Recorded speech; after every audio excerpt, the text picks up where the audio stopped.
Hare Krishna. Hare Krishna. So just continuing our reading from the Granthra Srimad Bhagavatam. Canto 2, Chapter 9, Text 40. Okay. Om Namo Bhagavate Vasudevaya. Om Namo Bhagavate Vasudevaya. Om Namo Bhagavate Vasudevaya. Alright, so sound check. Text 40. Thus, once upon a time, the forefather of living entities and the father of religiousness, Lord Brahma, situated himself in acts of relative principles, desiring self-interest for the welfare of all living entities. Purport. One cannot be situated in an exalted position without having undertaken a regulative life of rules and regulations. An unrestricted life of sense gratification is animal life, and Lord Brahma, in order to teach all concerned within the jurisdiction of his generations, taught the same principles of sense control for executing higher duties. He desired the welfare of all as servants of God, and anyone desiring the welfare of the members of his family and generations must conduct a moral religious life. The highest life of moral principles is to become a devotee of the Lord, because the pure devotee of the Lord has all the good qualities of the Lord. On the other hand, one who is not a devotee of the Lord, however qualified he may be in the mundane sense of the term, cannot be qualified with any good quality worthy of the name. The pure devotees of the Lord, like Brahma and persons in the chain of disciplic succession, do not do anything to instruct their subordinates without acting accordingly themselves. So practice what you preach. Yeah. And basically Lord Brahma is a sort of qualified candidate for this as well. So that's very powerful. Text 41. Narada, the most dear of the inheritor sons of Brahma, always ready to serve his father, strictly follows the instructions of his father by his mannerly behavior, meekness, and sense control. So, yeah, we have to remember that this is all happening in a conversation where Lord Brahma is explaining to Narada Muni how he first basically became realized and how he came to understand the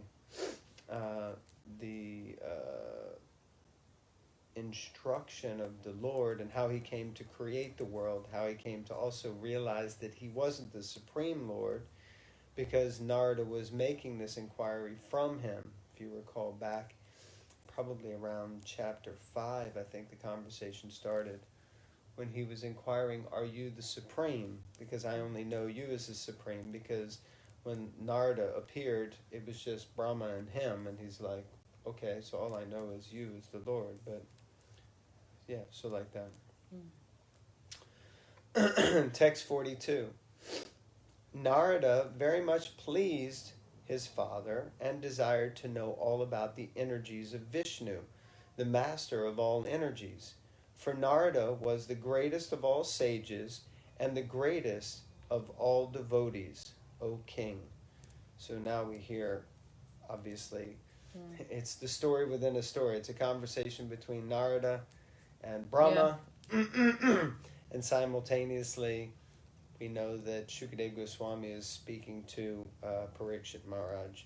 And of course, that pastime is being narrated by Shaunaka Rishi, Sutta Goswami to the sages of Naimisharanya, headed by Shaunaka Rishi. So it's like soap opera. Little more involved in that, I think. Excuse me. Lord Brahma, being the creator of all living beings in the universe, is originally the father of several well-known sons like Daksha, the Chatusanas, that's the 4 Kumaras, and Narada. In 3 departments of human knowledge disseminated by the Vedas, namely fruitive work, Karmakanda, transcendental knowledge, Jnanakanda, and the devotional service, Upasanakanda. Devarshi Narada inherited from his father, Brahma, devotional service, whereas Daksha inherited from his father fruitive work, and Sanak, Sanatan, etc. inherited from their father information about Jnanakanda or transcendental knowledge. That's amazing. I hadn't heard that before, even though I've read the Bhagavatam previously, and studied this canto previously. So that's interesting that the 3 sort of sons, counting the 4 Kumars as one. So Narada got Upasanakanda, Bhakti. Daksha got Karmakanda, karmic activities, fruitive activities. And the 4 Kumars got Jnanakanda, or transcendental knowledge. But out of them all, Narada is described here as the most beloved son of Brahma because of good behavior, obedience, meekness, and readiness to render service unto the Father. And Narada is famous as the greatest of all sages because of his being the greatest of all devotees. Narada is the spiritual master of many famous devotees of the Lord. He is the spiritual master of Prahlad, Dhruva, Vyas, down to the foremost animal hunter, Kirata, or I think that's also Mrigari. His only business is to turn everyone to the transcendental loving service of the Lord. Therefore, all these features of Narada make him the dearmost son of his father, and all this is due to Narada's being a first-class devotee of the Lord. The devotees are always anxious to know more and more about the Supreme Lord, the master of all energies, as confirmed in Bhagavad Gita 10.9, one of the seed verses. Machchita magata prana bodhiyanta parasparam katayantis chamam nityam tushanti cha ramanti cha. The Supreme Lord is unlimited, and his energies are also unlimited. No one can know them completely. Brahmaji, being the greatest living entity within this universe and being directly instructed by the Lord, must know more than anyone within this universe, although such knowledge may not be complete. Thus, it is the duty of everyone to ask about the unlimited Lord from the spiritual master in the disciplic succession of Brahma, which descends from Narada to Vyas, from Vyas to Shukadev, and so on. Text 43. Well, I thought that was quite interesting. I know she's ready to move on.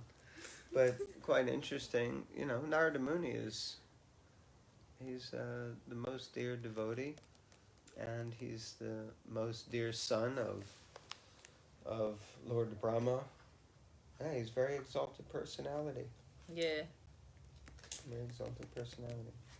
And we have a seat in the temple for him and Lord Brahma. Yeah.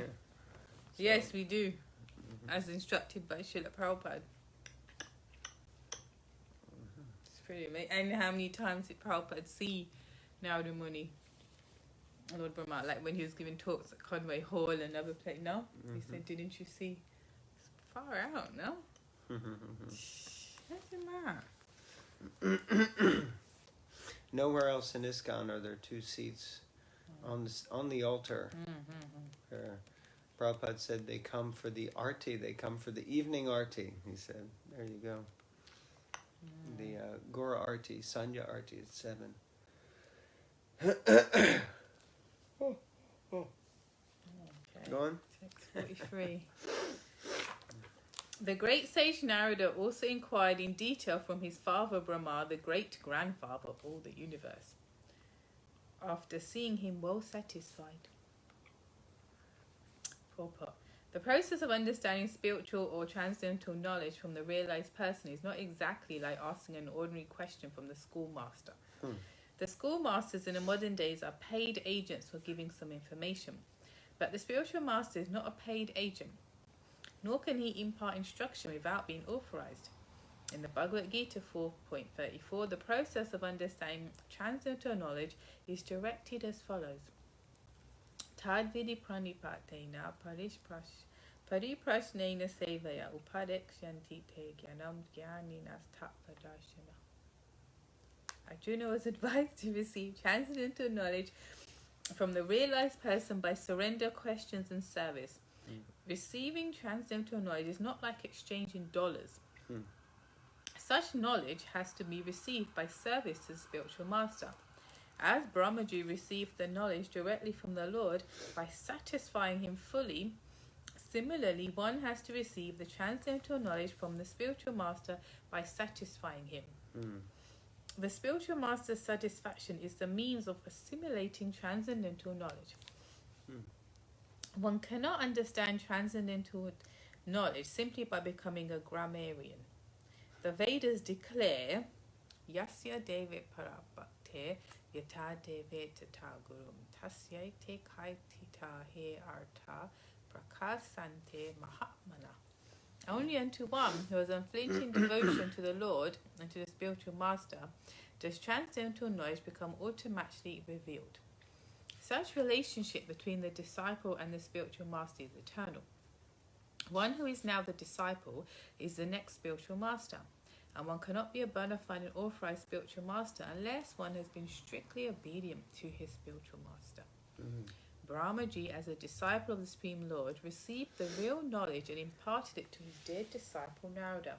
And similarly, Narada, as spiritual master, handed over this knowledge to Vyasa, and so on. Therefore, the so-called formal spiritual master and disciple are not facsimiles of Brahma and Narada, or Narada and Vyasa. The relationship between Brahma and Narada is reality, while the so-called formality is the relationship between the cheater and cheated.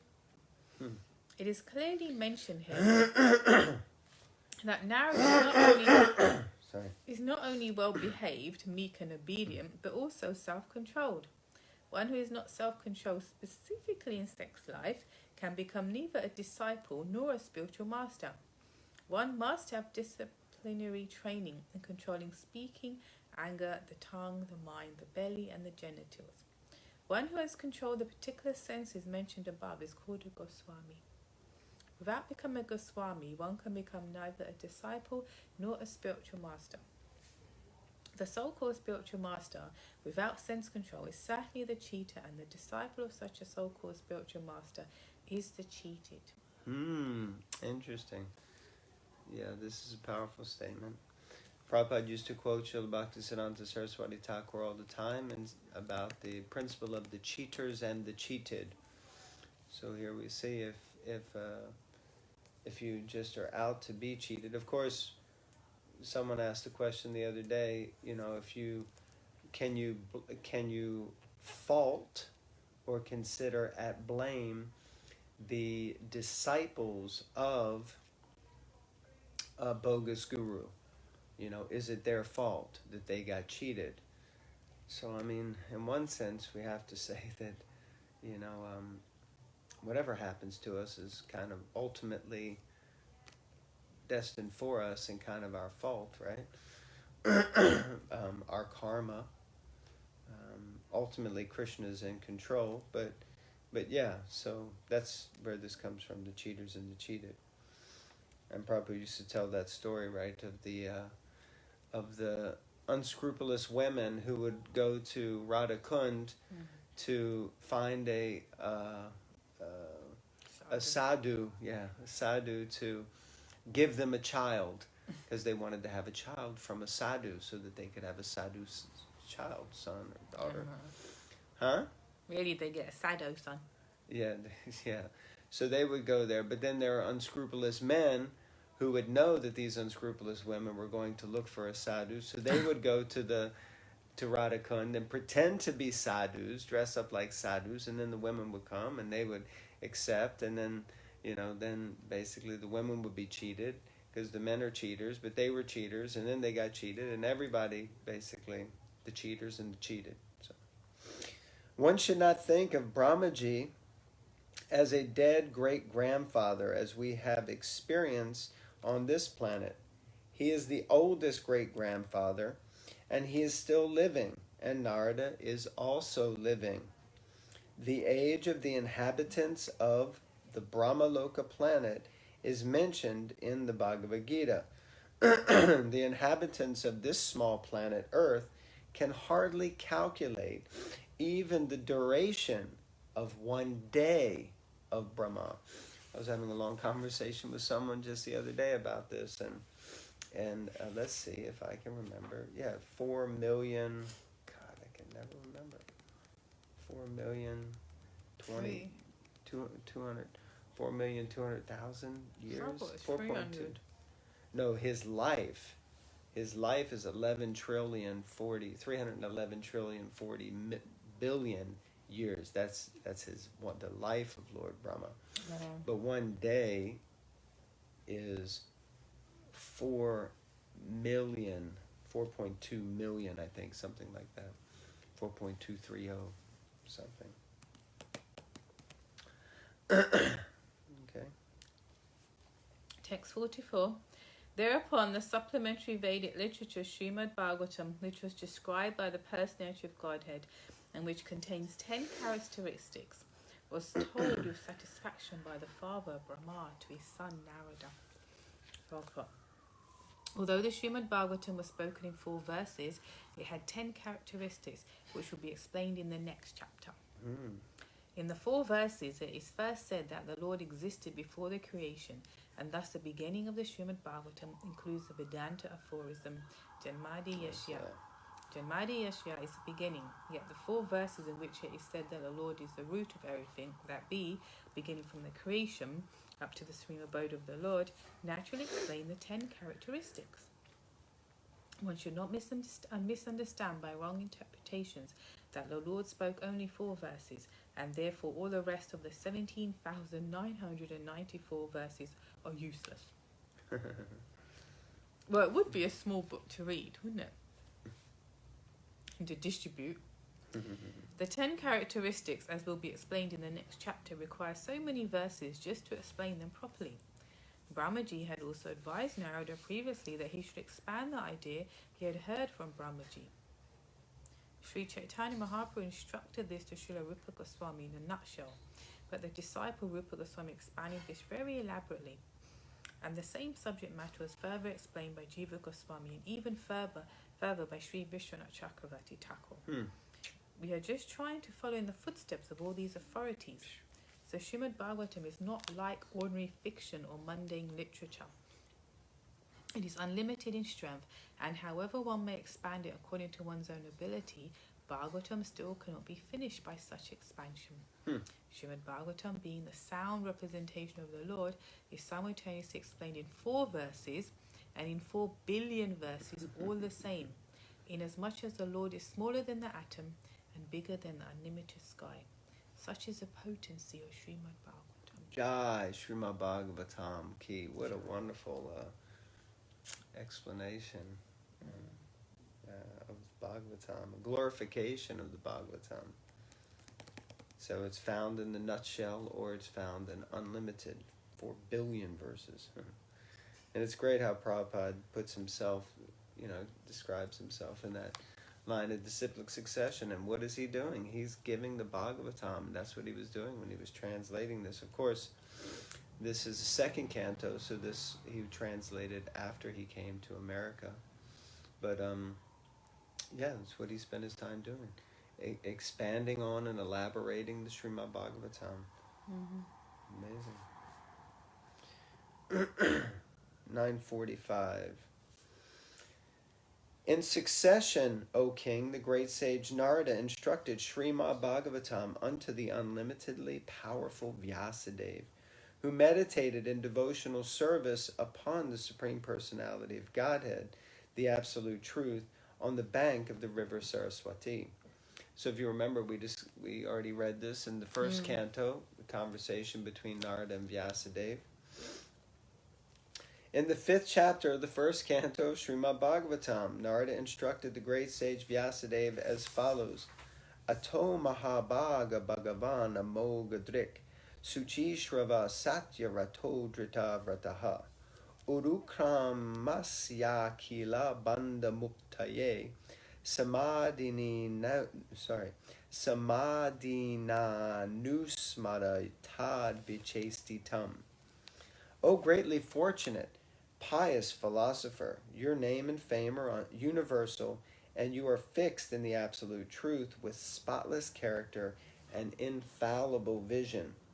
I ask you to meditate upon the activities of the personality of Godhead, whose activities are unparalleled. So in the disciplic succession of the Brahma Sampradaya, the practice of yoga meditation is not neglected. But because the devotees are bhakti yogis, they do not undertake the trouble to meditate upon the impersonal Brahman as indicated here. They meditate on Brahma Paramam, or the Supreme Brahman.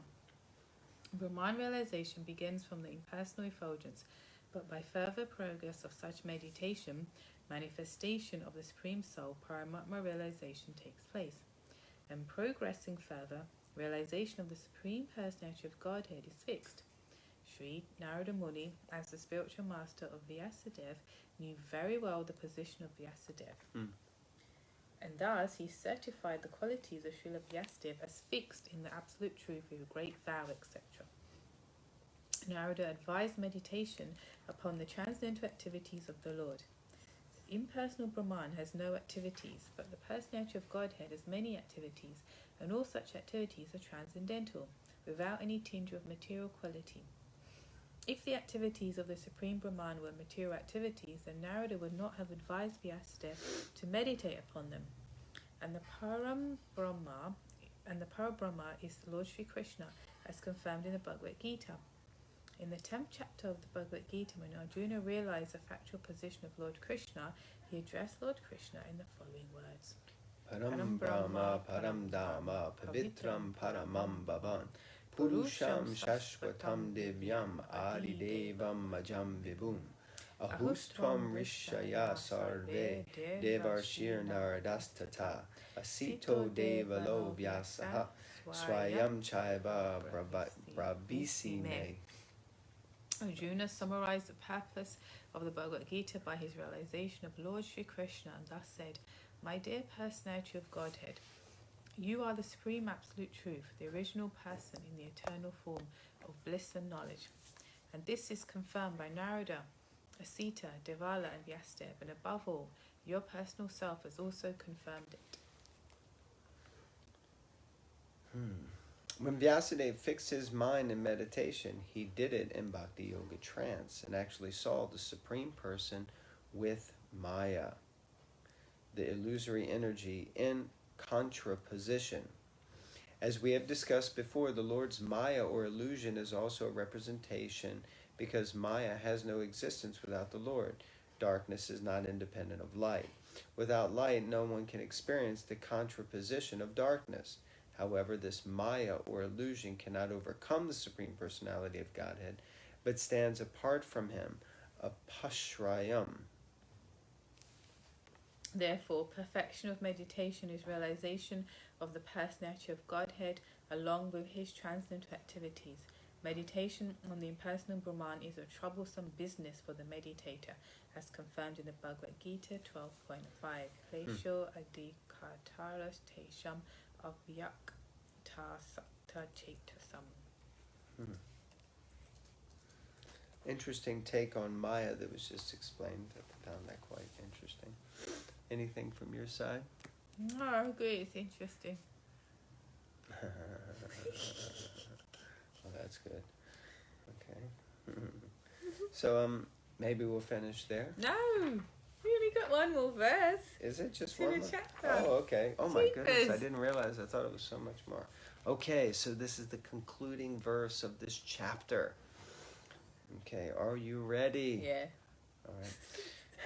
O King, your questions as to how the universe became manifested from the gigantic form of the personality of Godhead, as well as other questions I shall answer in detail by explanation of the 4 verses already mentioned. So, Shukadeva Goswami is going to expand on the 4 seed verses in the next verse. Purport. As stated in the beginning of the Srimad Bhagavatam, this great transcendental literature is the ripened fruit of the tree of Vedic knowledge, and therefore all questions that can be humanly possible regarding the universal affairs beginning from its creation are all answered in the Srimad Bhagavatam. The answers depend only on the qualification of the person who explains them. The 10 divisions of Srimad Bhagavatam, as explained by the great speaker Srila Shukadeva Goswami, are the limitation of all questions, and intelligent persons will derive all intellectual benefits from them by proper utilization. Okay, what does that mean? We just read this statement. So it just says, the 10 divisions of Srimad Bhagavatam, as explained by the great speaker Srila Shukadeva Goswami, okay, so we're going to hear about the 10 subjects of Bhagavatam in the next chapter, are the limitation of all questions. So that means everything that can be questioned about, or let's say should be questioned about, is contained within these 10 subjects or 10 topics. And if you're intelligent, because it says, and intelligent persons will derive all intellectual benefits. So that means you're going to get intellectually benefacted from them by proper utilization. So it means you also have to put them into action, put them into use. It's not that just knowledge for the sake of collecting knowledge or information that's not useful. That's gyan, but it's not vegan. So you'll get the most intellectual benefits if you properly utilize the knowledge, which we are going to read in the next chapter. Thus, in the Bhaktivedanta Purports of the 2nd Canto, 9th chapter of the Srimad Bhagavatam, entitled Answers by Citing the Lord's Version. Jai. Srimad Bhagavatam, 2nd Canto, Chapter 9, Ki Jai. And don't forget, if anyone would like to, it's Lord Nityananda's appearance day coming up soon. Tomorrow is Advaita Acharya's appearance day. So this is a very auspicious occasion. He is the personality that called out for Mahaprabhu, called out for Lord Chaitanya to come. So tomorrow we'll be celebrating his appearance day. And today, or not today, but next Thursday, 1 week from tomorrow, will be the auspicious appearance day of Lord Nityananda. So if anyone would like to honor the occasions, either tomorrow or on Nityananda's appearance day by sponsoring or purchasing a set of Chaitanya Charitamritas, then you can message us below.